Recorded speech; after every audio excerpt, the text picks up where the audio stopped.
Is the devil real?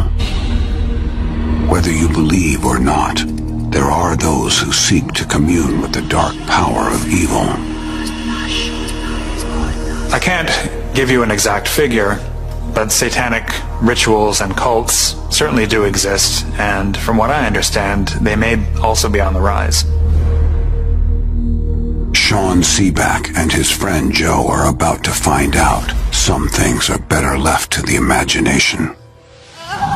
Things aren't always what they seem, I suppose, and maybe sometimes the cookie-cutter places can be some of the most strange and dangerous.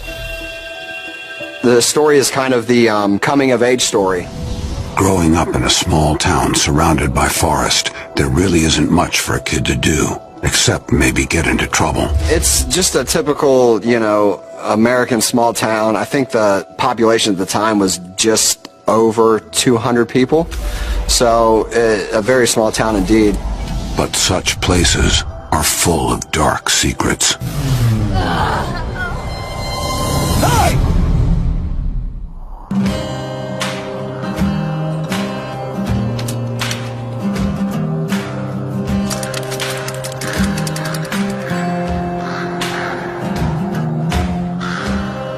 You start to hear stories from the elderclassmen, so to speak. The guys in leather jackets who smoke cigarettes and drink beer. So you guys think you're pretty cool, huh? I bet you're not tough enough to go up to the old Girl Scouts camp. Why do we go to the old Girl Scouts camp? There's devil worshippers up there doing sacrifices. Well, first, when we heard about the abandoned campsite, we just thought that it was them trying to scare us and spook us, jerking around, trying to have fun with us. You've been? Yeah, I've been.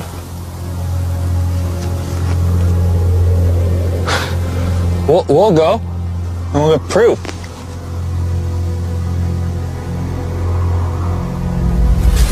To be honest, I think that there was a part of us that wanted to go back there and prove our worth. Prove to not only the older kids, but to ourselves as well, that we're courageous enough to face this. And if we can get proof, even better, and then we'll have something to show the other kids in this town. Maybe you shouldn't take on every dare, especially when it comes to satanic cults. Well, cults by definition, or historically, they are very secretive and they don't want that their secrets revealed to the rest of society.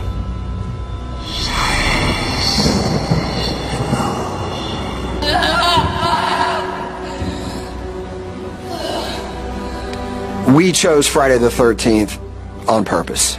I mean, it's Friday the 13th. When you're younger, that's a big deal.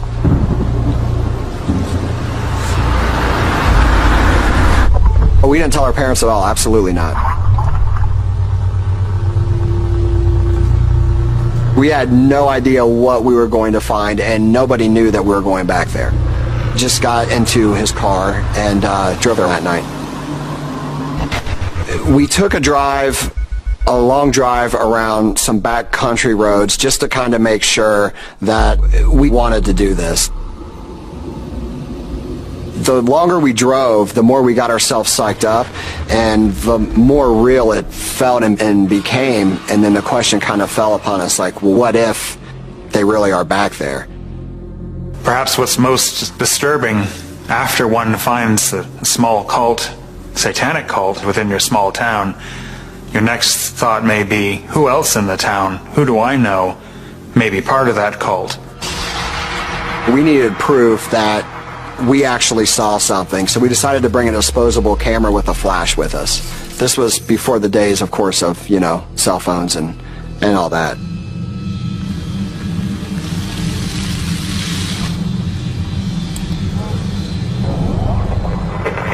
This camp has been deserted for decades. Sean and Joe have to leave the car behind and hike almost a mile to get to the woods.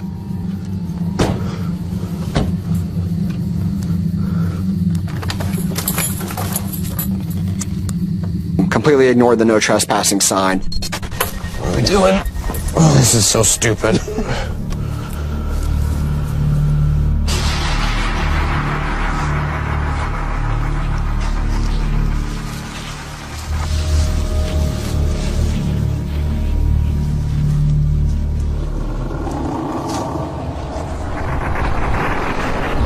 Even though the camp is abandoned, the friends get the sense they aren't alone. Once we started on foot, and as we approached the forest, we were walking very slowly, tiptoe-ish, so we wouldn't be seen.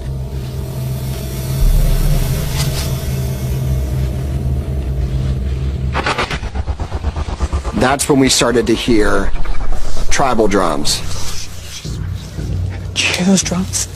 Yes. Okay, come on. Why?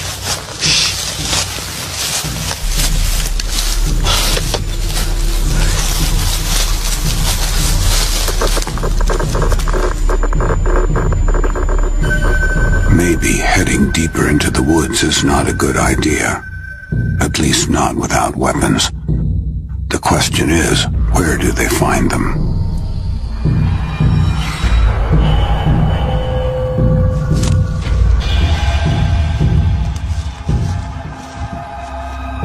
The boys luck out and stumble upon the defenses they need. There was like a tire iron, there was, I think maybe a baseball bat.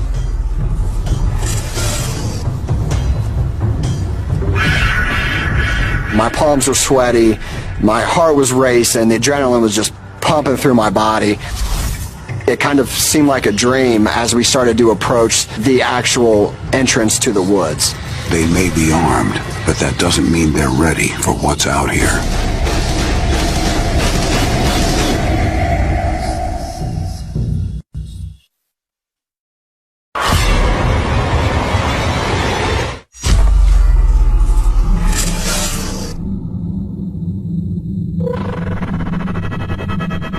On Friday the 13th, Sean and Joe head to an abandoned Girl Scouts camp in search of a satanic cult, rumored to conduct rituals here.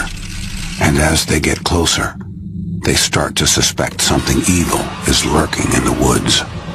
Well, cults by definition, or historically, they are very secretive, and should any member of society outside of the cult stumble across one of their rituals, there would be a consequence to that. The woods are very thick, the trees are very tall, and there's like an entrance to the forest, but where the trees start, they kind of branch over each other, creating like this weird tunnel. It's really cool and fascinating, but really kind of creepy at the same time when you're back there at night and you see the moon.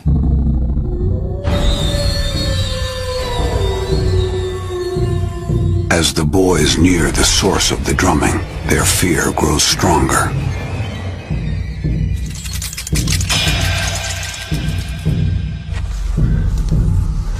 It was kind of like an out-of-body experience, I guess I could say. It didn't seem real, it seemed like a dream.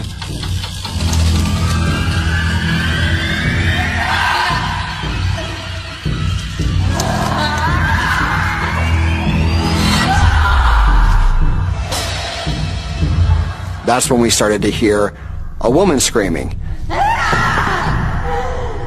I've never heard any woman ever shriek like that except for in the movies when they're being chased by somebody in a mask.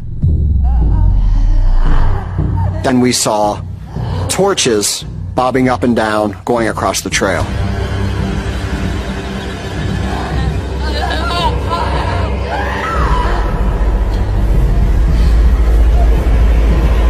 It all happened really fast, and it was really just a rush of excitement and fright.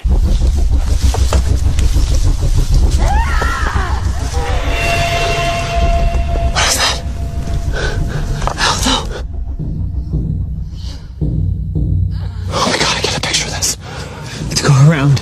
Sean and Joe find a hidden vantage point and finally catch a glimpse of what outsiders are forbidden to see.